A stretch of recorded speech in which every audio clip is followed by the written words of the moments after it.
Halo semuanya, jumpa lagi dengan saya Chandra di channel Terapin Tekno. Udah gak kerasa nih semenjak gue ikutan POS23 series, ternyata gue udah pakai smartphone ini sekitaran 1 bulanan. Selama 1 bulan tersebut, banyak banget nih experience yang harus gue sampaikan ke kalian. Karena smartphone ini bukan cuma berbicara soal kecantikan desainnya aja, yang kelihatan ergonomis, compact, dan ringan. Tapi banyak banget bagian lain yang harus jadi pembahasan dalam video kali ini.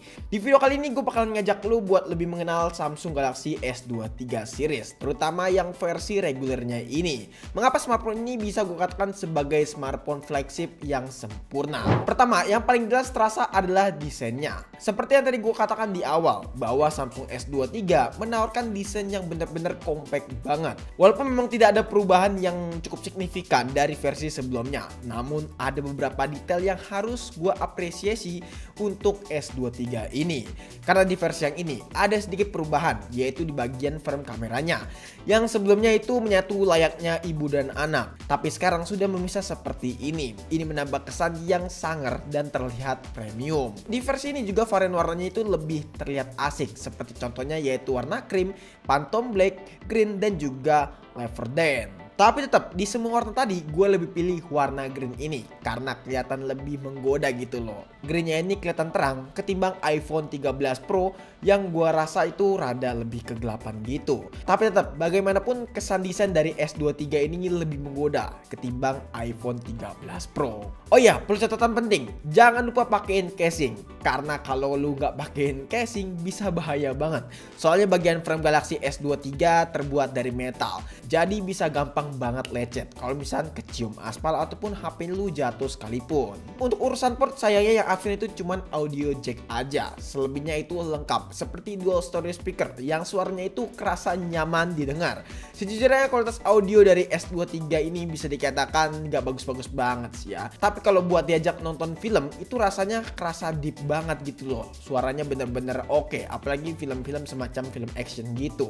Dan kalau ngomongin seputar film pasti gak jauh-jauh dari masalah layar. Yap, soalnya layar dari Galaxy S23 sendiri memiliki diagonal yang sangat-sangat pas banget buat smartphone kelas flagship, yaitu 6,1 inch, diagonal yang sama seperti iPhone 13 Pro gua. Bedanya iPhone 13 Pro itu masih ada poninya yang cukup mengganggu. Sementara Galaxy S23 ini udah punch hole kayak gini yang ukurannya itu tipis bener. Panel yang digunakan juga udah jelas, pakai panel AMOLED, tapi bukan sembarang AMOLED biasa karena udah AMOLED 2 kali alias AMOLED 2X. Dengan menggunakan teknologi AMOLED 2X ini, warna yang dihasilkan kerasa lebih baik dan tajam daripada versi sebelumnya. Di lain itu resolusinya juga udah Full HD+, tapi tetap kualitas yang diberikan gue cukup salut nih karena kerasa bagus dan tajam. Bahkan gue udah sempat compare dengan Super Retina XDR OLED punyanya si iPhone. Gue tetap milih S23 karena warnanya itu kelihatan tajam dan adem banget di mata. Kebutuhan untuk sosial media pun juga sangat mempenghuni karena refresh rate-nya udah 120Hz, yang dimana ini seperti layaknya smartphone flagship dengan harga yang sama. Namun bedanya di Samsung Galaxy S23 ini gak bakalan bikin baterai HP kalian boros karena ada fitur yang namanya adaptive refresh rate yang bisa menyesuaikan pengguna saat menjalankan aplikasi tertentu. Ditambah lagi untuk fingerprint-nya udah under display dan sangat-sangat responsif. Ngomongin soal baterai, di series S23 ini ada peningkatan yang cukup drastis. Yang sebelumnya itu cuma 3600 mAh, namun di S23 udah 3900 mAh. Dan yang mengejutkan, screen on time-nya ini bisa bertahan seharian penuh. Ya kurang lebih 9 jaman lebih lah ya, yang sebelumnya itu cuma 7 jam. Sebelumnya juga udah gue tanya nih ke teman-teman tech reviewer lainnya di Samsung Galaxy S23 ini, bahwa kata mereka itu ada peningkatan baterai yang dimana di versi ini jauh lebih irit ketimbang Samsung Galaxy S22. Improvement yang sangat bagus dari Samsung menurut gua. Tapi kecepatan chargingnya itu masih sama 25 watt, tidak ada improvement sama sekali. Dan pengisian chargingnya juga kerasa lama, kurang lebih sekitaran sejaman lebih lah ya untuk mengisi penuh dengan menggunakan adapter 25 watt punyanya Samsung. Walaupun tidak sekencang smartphone lain yang udah sampai 200 watt bahkan ya, tapi secara performance nih HP kecil-kecil serasa cabai rawit le. Soalnya SoC-nya sendiri dia pakai Snapdragon 8 Gen 2 for Galaxy. Ini bisa menghasilkan skor yang tinggi bener, 1 jutaan lebih bro. Ya udah 1 jutaan lebih harusnya nggak usah diragukan lagi. lagi. Performance yang sekencang kayak gini kalau nggak diajak nge-game itu mubazir banget. Tapi kita tidak berfokus ke gamenya dulu, tapi melainkan kita berfokus kepada dampak negatifnya. Contohnya temperatur smartphone HP ini tuh yang bakalan panas bener. Yap, gue udah coba untuk tes CPU throttling dan hasilnya itu bisa dikatakan suhunya di angka 45 derajat Celcius. Nggak stabil kalau misalnya kalian lihat. Hal yang serupa nggak cuma buat saat benchmark aja, saat diajak nge-game pun juga bisa dikatakan smartphone ini gampang overheat. Contohnya buat main game Genshin Impact kurang lebih 5 menitan aja nih dengan settingan rata kanan alias highest 60 fps, suhunya itu bisa di angka 40 derajat Celcius padahal cuma main 5 menitan aja. Kesimpulan dari gua, kemungkinan besar bahwa Snapdragon 8 Gen 2 for Galaxy ini terlalu overkill maksudnya dipasang di Samsung Galaxy S23 dengan desain yang ramping dan compact seperti ini. Tapi untungnya SoC ini tuh nggak mubazir di smartphone yang satu ini, karena buat processing image gambar itu sangatlah bagus bener, terutama dalam menghasilkan foto yang sangat bagus. Resolusinya sendiri S23 yaitu 50 megapiksel, tidak ada upgradean dari versi sebelumnya. Resolusi kamera lainnya juga sama, yaitu 10 megapiksel untuk tele dan juga 12 megapiksel untuk ultrawide. Buat hasil fotonya sih gue bisa ajukan 4 jempol sekaligus, karena hasil yang diberikan bagusnya kelewat bagus, jadi terkesan fotonya itu masih natural banget. Dynamic range-nya juga kerasa menghasilkan kualitas yang gak main-main. SDR-nya juga oke. Detail awannya masih kelihatan jelas banget. Bahkan awannya yang sangat biru. Sebelumnya juga udah sempet gue compare nih dengan iPhone 13 Pro. Dan di video tersebut gue lebih pilih S23 untuk pemenang hasil fotonya. Buat kalian yang belum nonton bisa aja langsung simak ya. Intinya improvement dari segi kamera yang dibawakan oleh S23 ini sangatlah menarik.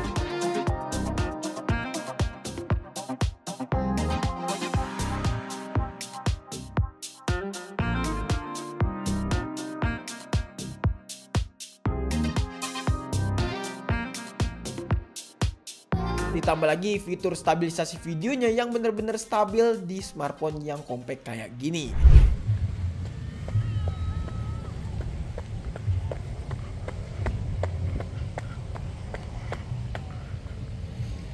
Resolusinya juga udah bisa sampai 8K 30 fps. Wow, aman banget kan kalau misalkan buat kalian yang suka ngevlog.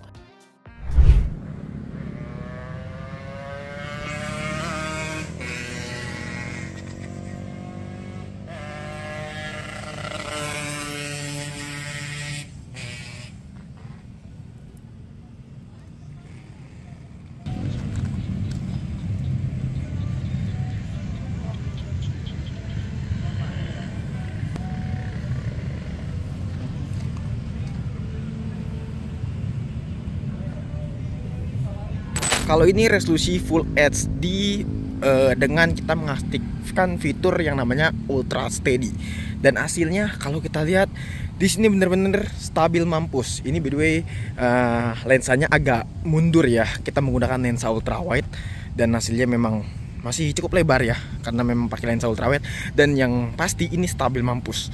Nih kalau kita coba lari tuh bisa dilihat kan, stabil bener guys. Lo lihat. Wah, gokil. Super Steady-nya bisa resolusi 4K 60 fps juga, dan masih sama-sama stabil yang pasti ya teman-teman. Kalau misalnya kalian lihat, wow, gokil sih.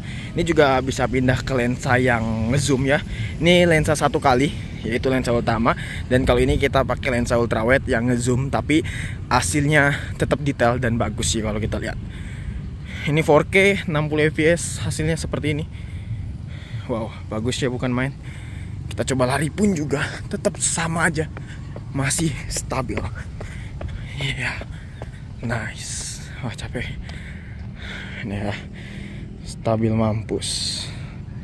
Nah, yang di-upgrade yaitu di bagian kamera selfie, yang resolusinya itu udah 12 megapiksel. Di versi sebelumnya cuma 10 megapiksel aja. Untuk hasil fotonya gue nggak bisa ngomong panjang lebar karena hasilnya udah cakep lah. Mirip kayak opa-opa Korea gitu intinya. Oke guys, jadi ini dia hasil perekaman kamera depan dari Samsung Galaxy S23 di resolusi Full HD plus 30 fps. Untuk hasilnya kurang lebih seperti ini. Kalau kita lihat stabil hasilnya ya teman-teman, jelas pas stabil. Kalau kita ajak lari juga pastinya stabil banget nih tuh. Kalian bisa lihat sendiri aja sestabil apa hasilnya. Nice lah ya. Fitur lainnya yang dibawa dari Samsung Galaxy S23 ini sebenarnya nggak jauh-jauh beda daripada versi sebelumnya. Bedanya di Samsung Galaxy S23 ini udah pakai UVS 4.0 untuk varian yang 256 dan juga 512. Dan Bluetoothnya juga udah pakai versi 5.3. Namun selebihnya itu sama semua ya teman-teman. Oke, kesimpulannya selama 1 bulan gue pakai Samsung Galaxy S23, gue ngerasa ini menjadi salah satu smartphone compact di tahun 2023 dalam kategori best smartphone.